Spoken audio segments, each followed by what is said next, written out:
Bonjour à toutes et à tous, il est temps de dévoiler les résultats des Magic Awards 2024. Donc, je vous rappelle que c'était un sondage non officiel, c'est moi qui ai organisé ça. Il n'y avait rien à gagner du tout, c'était simplement l'occasion de faire un petit bilan de l'année 2024 de manière un petit peu ludique.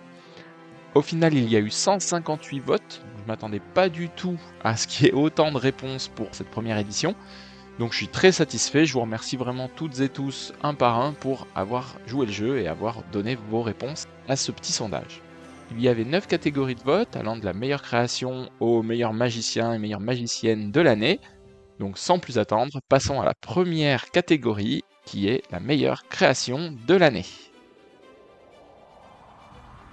Les nominés dans cette catégorie étaient, donc là ils sont affichés par ordre alphabétique, Absolute Free Will de Gabriel Verlaine, le jeu de cartes Bicycle Special ESP édité par Magica Planet, Crystal Pyramid de Tenyo, Empathy ou Empathie de Ludovic Simonet, Sylvain Vip et Maxime Schoucht, Evoque de Craig Petty, Follow de Maxence Vir, Lord de Peter Camp, My Power Deck de Jordan Victoria, Pocket Prestige d'Henri Beaumont, Portrait d'Olivier Zaragoza et Wonder Ring de Tenyo.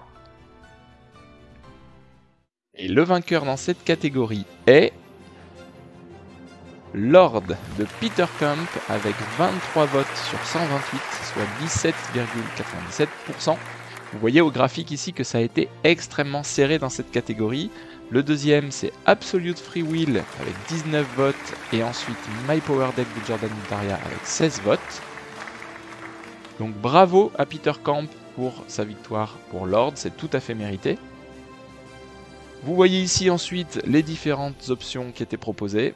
Et enfin, à chaque question, je vous donnais la possibilité de répondre une autre proposition, au cas où je sois passé à côté peut-être de certaines choses plus importantes. Donc on voit que pour cette catégorie meilleure création de l'année, vous êtes 3 personnes à avoir proposé Virtuose de Magic Factory. Je ne l'avais pas mis dans les meilleures créations de l'année parce qu'elle était dans la meilleure application, mais c'est vrai qu'elle aurait eu sa place aussi ici, vous avez tout à fait raison.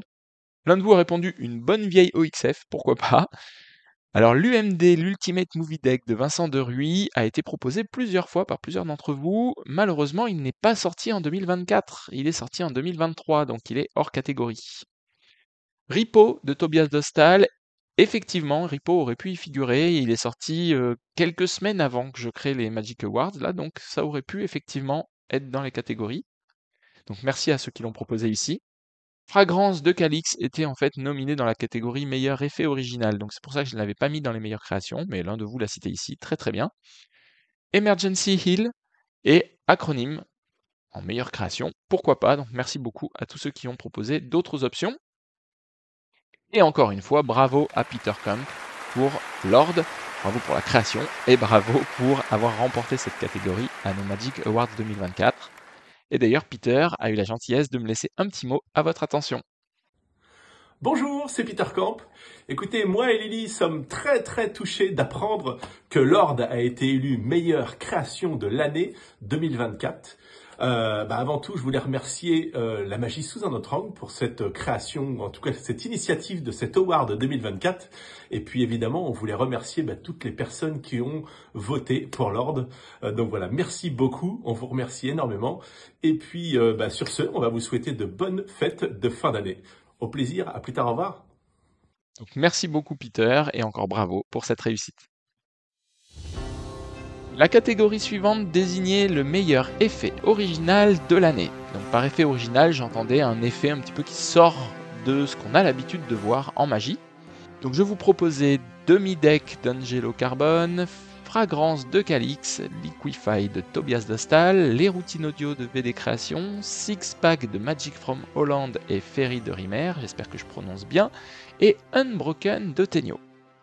Le gagnant dans cette catégorie du meilleur effet original de l'année est Fragrance de Calix, avec 39 votes, soit 31% des votes sur 126, suivi par Liquify avec 33 votes, donc c'était assez serré là aussi. Un petit peu plus loin Six Pack, qui représente 15% des votes, et ensuite les 3 autres un petit peu plus loin. Parmi les autres réponses, vous avez proposé Ripo, c'est 2 à avoir proposé Ripo, effectivement. Lord aussi, dans le meilleur effet original. Et puis Acronyme, l'application. Je suis très satisfait que vous les ayez proposés ici. Merci beaucoup à vous.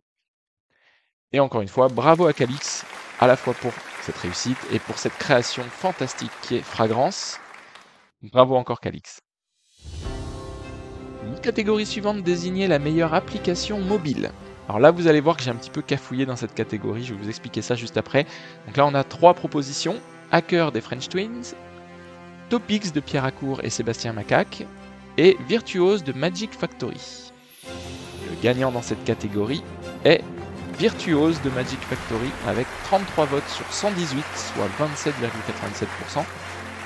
Exactement ex aequo avec Hacker des French Twins avec 33 votes et 27,87%. Donc on a 2 ex aequo et vous voyez que le troisième Topics à une voix près et second, on peut considérer qu'ils sont tous les 3 ex aequo pour environ 28%, 27 ou 28% des votes. Donc bravo vraiment à tous les 3, bravo à Magic Factory pour Virtuose, bravo aux French Twins pour Hacker et bravo à Pierre Accour et Sébastien Macaque pour Topics. Et vous voyez ici qu'il y a une option qui est barrée, Flash Me des French Twins. Les French Twins m'ont signalé que Flash Me n'était pas une application mobile, donc là j'ai fait une erreur, je n'aurais pas dû la proposer cette option-là au départ. C'est en réalité des cartes avec des QR codes qui changent à vue, hein, si je me trompe pas. Donc du coup je l'ai enlevé après coup cette option, mais il y a 8 personnes qui y ont voté pour, donc je l'ai laissé figurer ici, mais vous voyez qu'elle est hors catégorie, hors concours. Et dans les autres propositions, vous êtes plusieurs à avoir proposé Acronyme. Là aussi, sincèrement, donc vous êtes 5, 6, 7 à avoir proposé Acronyme. J'aurais dû mettre Acronyme dans la catégorie, je suis passé à côté. C'est vraiment une erreur aussi de ma part, donc je vous promets que les années prochaines, pour notamment l'application mobile, je vais être un petit peu plus concentré pour sélectionner les nominés. Une personne a proposé Pulse Magic Trick, une autre a proposé Legilimens. 2 d'entre vous ont proposé Below des French Twins, que j'aurais peut-être dû faire figurer aussi. Et enfin, un dernier a proposé A4, que je ne connaissais pas non plus. Donc encore une fois, bravo aux vainqueurs. Bravo encore pour vos créations, à toutes et tous ceux qui étaient nominés ici et tous ceux qui ont été évoqués dans les propositions autres.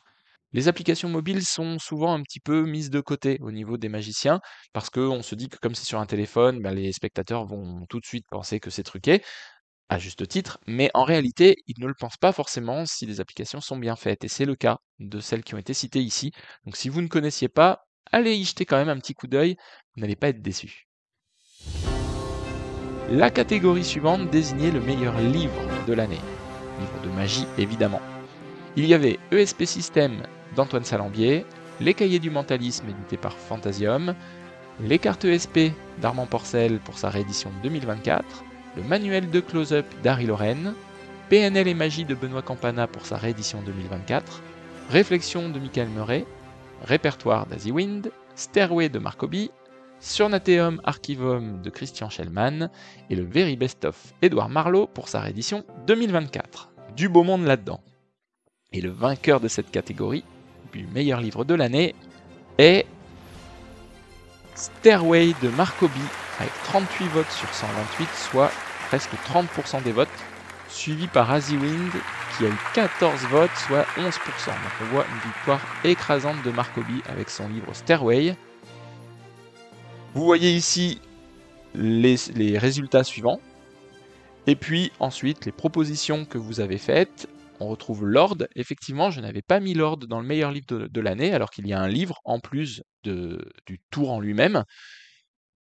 Je ne l'avais pas mis parce que c'était justement un livre en complément d'un tour, même si effectivement on pourrait acheter juste le livre et pouvoir réaliser l'effet. Donc il aurait probablement fallu que je le mette dans la catégorie. En tout cas, vous êtes nombreux à avoir corrigé ça, et ça servait à ça aussi, hein, la catégorie autre. Donc vous êtes 2, 4, 5, 6 à avoir proposé Lord en tant que meilleur livre de l'année, donc on peut considérer qu'il se retrouve entre Réflexion et le manuel de close-up d'Harry Lorraine. L'un d'entre vous a proposé Reality is Magic d'Anson Chen. Un autre a proposé Prison de Fedon Bilek. L'un d'entre vous a proposé La magie sous un autre angle de New Magic, donc ça me fait très plaisir puisque c'est moi, c'est mon livre, donc j'imagine que c'est l'un des abonnés fidèles de la chaîne qui m'a cité ici. Merci beaucoup à celui qui m'a cité, ça fait très très plaisir, même si effectivement je ne suis pas du tout au niveau de tous ceux qui sont cités ici, mais merci encore pour cette petite attention.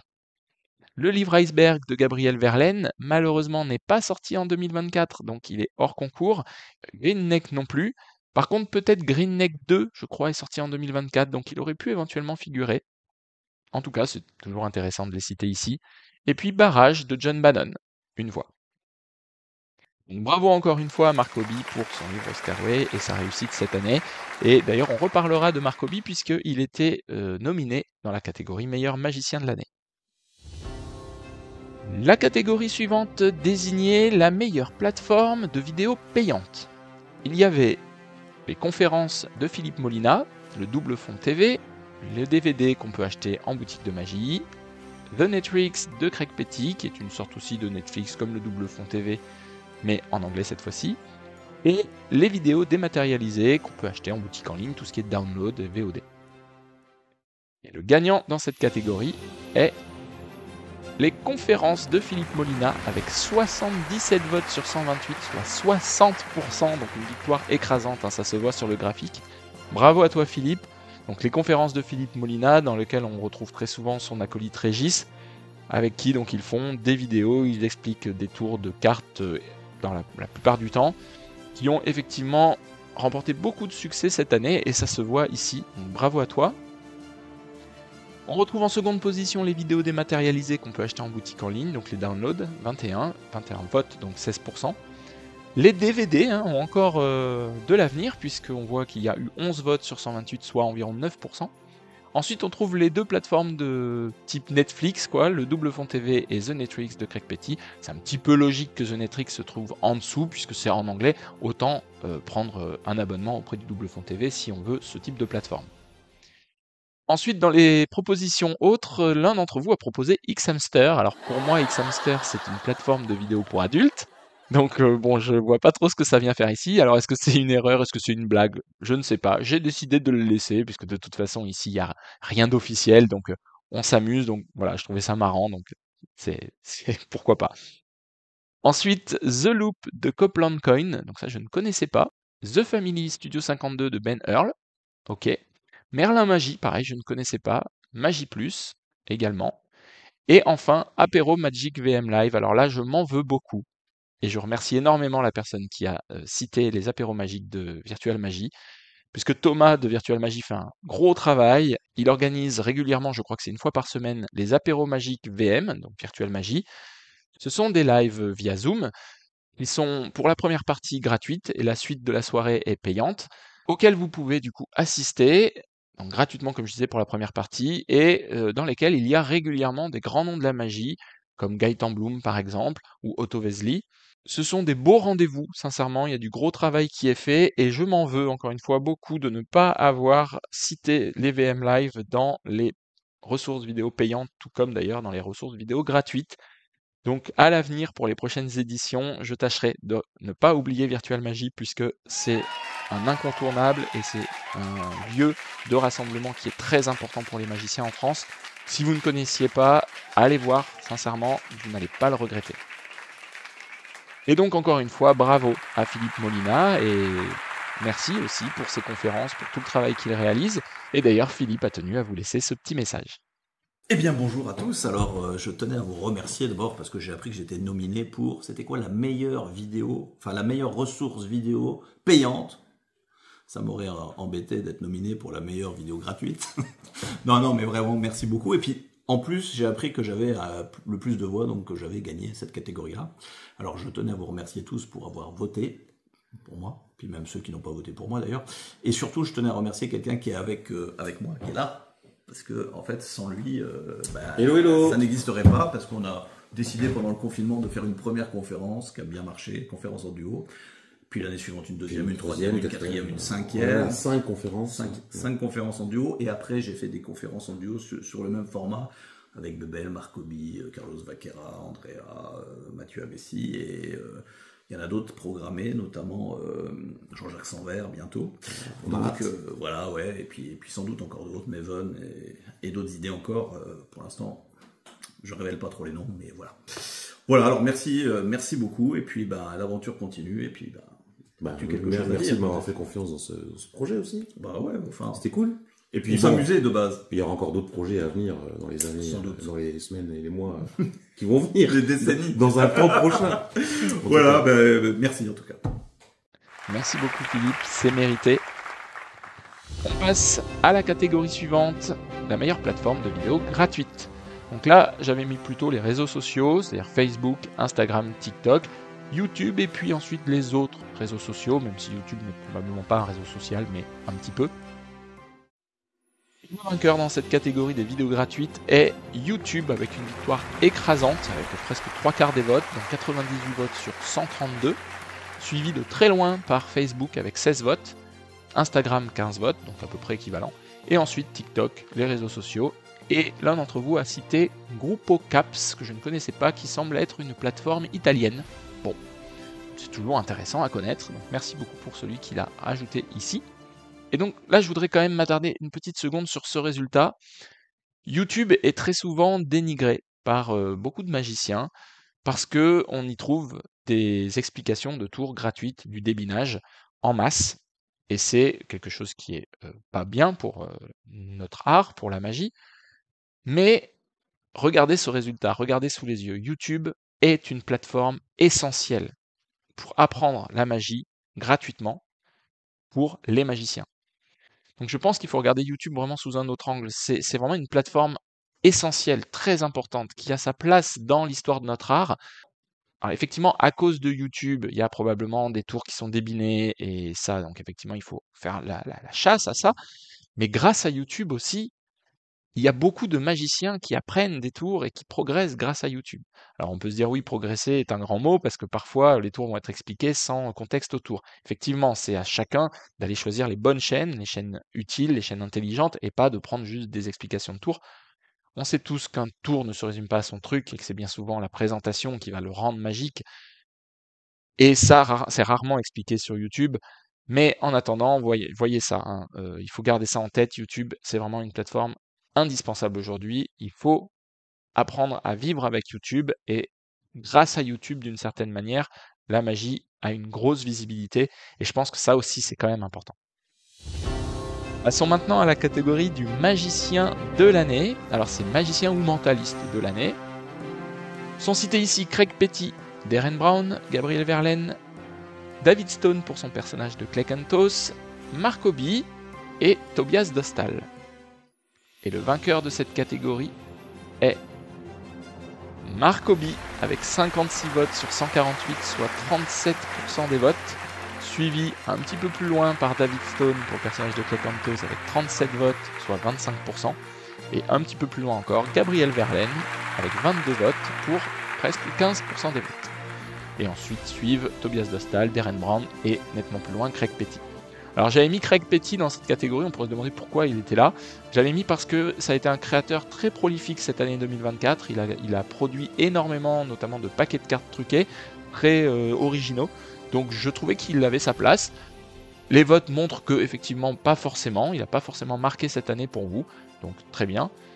Mark Hobby en tout cas lui sort vainqueur et bravo à toi Mark Hobby.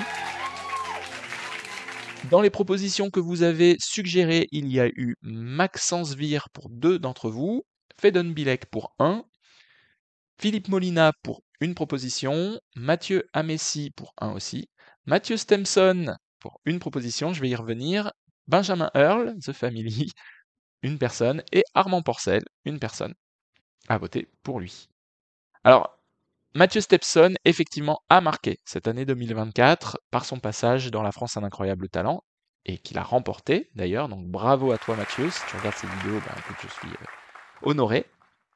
Et effectivement, il a marqué cette année 2024, mais c'est vrai que quand j'ai créé les Magic Awards, il n'y avait pas eu encore la finale, il n'avait pas encore gagné, on ne savait pas quel parcours il allait faire, et donc effectivement, je suis très content que l'un d'entre vous ait proposé son nom, puisque ça nous permet d'en reparler aujourd'hui, et donc encore une fois, bravo à toi Mathieu.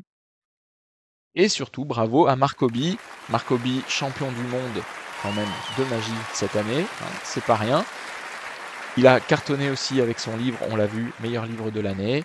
Et il remporte de manière incontestablement méritée cette catégorie du meilleur magicien ou mentaliste de l'année. Donc, bravo à toi Marcobi. Et d'ailleurs, Marcobi m'a fait l'honneur de vous laisser un petit mot pour vous remercier. Eh bien, bonjour à tous. Je viens d'entendre que les sondages des Magic Awards se sont terminés et que j'ai été positionné en magicien de l'année 2024, ainsi que mon livre, le livre de l'année. C'est incroyable. Je ne sais pas qui a voté, mais merci beaucoup. Ça me fait plaisir. Ma valise, elle, c'est une valise. Et puis la vie continue. Donc, bon courage à tous. Amusez-vous bien. Et bravo à Mathieu Stepson. Bisous. Merci à toi Marcobi surtout, c'est vraiment sincèrement mérité. Bravo encore pour tout ce que tu as fait cette année. Dans la catégorie meilleure magicienne de l'année, il y avait Alexandra Duvivier, Caroline Marx, Coralie Andy, Le Capucine, Léa Kyle et Solange Cardinali. La gagnante de cette catégorie meilleure magicienne de l'année est Léa Kyle avec 43 votes sur 135, soit à peu près 32% des votes, suivi un petit peu plus loin d'Alexandra Duvivier avec 32 votes et Solange Cardinali avec 24 votes. On trouve ensuite Caroline Marx, Coralie Andy et Le Capucine. Vous avez proposé également Lily Pop, qui est la femme de Peter Camp. Donc 2 d'entre vous l'ont proposé, 2 aussi ont proposé Calista, et l'un d'entre vous a proposé Armand Porcel, alors qu'Armand n'est pas une femme, enfin a priori. Alors c'est peut-être un problème de copier-coller, je ne sais pas. J'ai préféré laisser quand même cette proposition, puisqu'elle a été soumise. Donc Armand, eh ben, écoute, tu as l'honneur d'être cité dans les résultats de meilleure magicienne de l'année. Donc bravo à toi. En tout cas, merci à ceux qui ont proposé également Lily Pop et puis Calista. Et donc Léa Kyle qui remporte cette catégorie avec 43 votes. Bravo à toi Léa. Et Léa m'a fait le plaisir de vous laisser une petite vidéo pour vous remercier. Bonjour à tous, je suis Léa Kyle. J'ai appris récemment que j'avais été nommée dans la catégorie magicienne de l'année 2024 par La Magie sous un autre angle. Et vous m'avez élue. Alors merci infiniment pour vos votes et votre soutien. Ça me fait très plaisir. Quant à moi, je vous dis à très vite, plein de belles choses arrivent, alors à très bientôt. Merci encore à toi Léa pour cette petite vidéo et bravo pour ta victoire. La dernière catégorie, enfin, c'était la discipline magique qui a marqué votre année à vous en 2024. Est-ce que ça a été plutôt la cartomagie, la magie pour enfants, la magie théâtralisée, magie nouvelle, le mentalisme, la pièce-magie, le quick change ou la ventriloquie? Et donc vous avez désigné le mentalisme avec 54 votes, soit 37,5%, pour 144 votes au total, suivi de très très près par la cartomagie avec 51 votes, donc 3 votes de moins, pour 35%. Nettement plus loin la magie théâtralisée, magie nouvelle, avec 17 votes, on va y revenir là-dessus. Ensuite magie pour enfants, pièce-magie, ventriloquie et quick change. Et l'un d'entre vous a proposé la scène. Alors je suis pas sûr que ce soit une discipline, peut-être que j'aurais dû rajouter les grandes illusions, par contre. Et puis peut-être le mentalisme de scène, pourquoi pas. L'un d'entre vous également a proposé la magie digitale, à très juste titre, je ne l'avais pas mis dedans, je l'ai oublié, sincèrement, j'aurais dû la mettre. Et un autre a proposé le corde et anneau, ce qui est effectivement également une très belle proposition. Donc merci à vous 3 d'avoir proposé ça. Et puis, on voit nettement que le mentalisme et la cartomagie cartonnent. On voit sur le graphique que ça représente quasiment les 3/4 de notre activité, ou en tout cas de ce qui nous marque. Sans oublier évidemment les autres catégories qui sont quand même importantes pour nous tous. Alors je voudrais revenir sur cette victoire de la magie nouvelle, je ne sais pas si ça parle à tout le monde. C'est un concept qui date d'il y a maintenant quelques années. Il y a une école, je crois que c'est né en Belgique, cette définition-là. C'est le fait de mettre la magie au second plan, c'est-à-dire ne pas faire un numéro de magie pour la magie, mais le faire pour l'histoire qu'on veut raconter ou le message qu'on veut faire passer au spectateur. Donc en gros, on va faire une pièce de théâtre, un spectacle, qui va contenir des effets spéciaux, de la magie, qui seront réalisés grâce à des trucages d'illusionnisme. Et donc cette manière de voir les choses, ça place les effets magiques en tant que compagnons de l'histoire et pas en tant qu'élément premier que l'on vient voir. Et ça change beaucoup de choses parce que ça démontre aux yeux du public que la magie, effectivement, est un art, comme du théâtre. Et c'est, je pense, une très belle démarche, et je suis très content du score que cette proposition a remporté. 11%, c'est une très bonne note. J'espère que dans les années qui viennent, les résultats gonfleront. Mais en tout cas, c'est une très bonne chose que cette magie nouvelle soit de plus en plus connue et appréciée des magiciens. Voilà, on a fait le tour des votes. Je tiens vraiment à remercier toutes celles et ceux qui ont voté. Je tiens aussi à féliciter tous les magiciens qui ont participé à cette année 2024, que ce soit les créateurs, les écrivains de livres, ceux qui ont édité des livres, les boutiques de magie aussi. J'ai hésité à faire une rubrique boutique de magie, mais je voulais pas mettre de concurrence pour l'aspect commercial. Donc j'ai préféré ne pas le faire. Vous me direz dans les commentaires si vous pensez que ça peut être une bonne idée de le faire. Je suis pas certain. Mais en tout cas, bravo aussi à tous les nominés. Si vous avez été nominé, si vous avez été cité par des personnes, même si vous n'avez pas obtenu des gros scores, c'est que vous le méritez et c'est que effectivement vous avez contribué à concevoir cette année 2024 en termes de magie, d'illusionnisme et valoriser notre art. Je tiens également à dire une chose, je trouve que cette année 2024, elle a été énormément marquée par la magie en France. Je suis très fier, moi, à titre personnel, d'être français par rapport à la magie, parce que vous avez apporté beaucoup de choses, que ce soit Marc Hobby qui a gagné le titre de champion du monde, évidemment, mais également les numéros, les tours, les livres aussi qui sont sortis cette année. La France a été historiquement un pays très prolifique en termes de magie et très reconnu, et c'est encore le cas de nos jours grâce à vous. Et ça, vraiment, j'en suis moi personnellement, à titre vraiment personnel, très très fier. Je trouve que c'est une très bonne chose et j'espère que ça va continuer comme ça dans les années, les décennies et les centaines d'années qui vont venir. J'espère vraiment que ces Magic Awards 2024 vous ont plu, j'espère que ça retrace bien le bilan de cette année 2024 et que ça correspond aussi à votre bilan à vous, ces réponses-là. N'hésitez pas à me dire en commentaire ce que vous en avez pensé. Si jamais vous découvrez les Magic Awards et que vous n'aviez pas eu le temps de voter, eh bien, bienvenue. Et puis, j'essaierai de le refaire l'année prochaine. Encore merci à toutes et à tous d'avoir suivi cette vidéo, d'avoir voté pour les Magic Awards. Merci aux créateurs, aux magiciens, aux écrivains de livres, aux boutiques, aux éditeurs aussi. Bravo pour tout le travail que vous faites. Et quant à moi, eh bien, je vous souhaite une très belle fin d'année 2024. Je ne sais pas trop quand va sortir cette vidéo, on est peut-être déjà 2025. Donc en tout cas, belle année 2025, remplie de magie, de mystère, d'illusionnisme et de belles émotions. En tout cas, c'est tout ce que je vous souhaite. A très vite pour la prochaine vidéo de la magie sous un autre angle.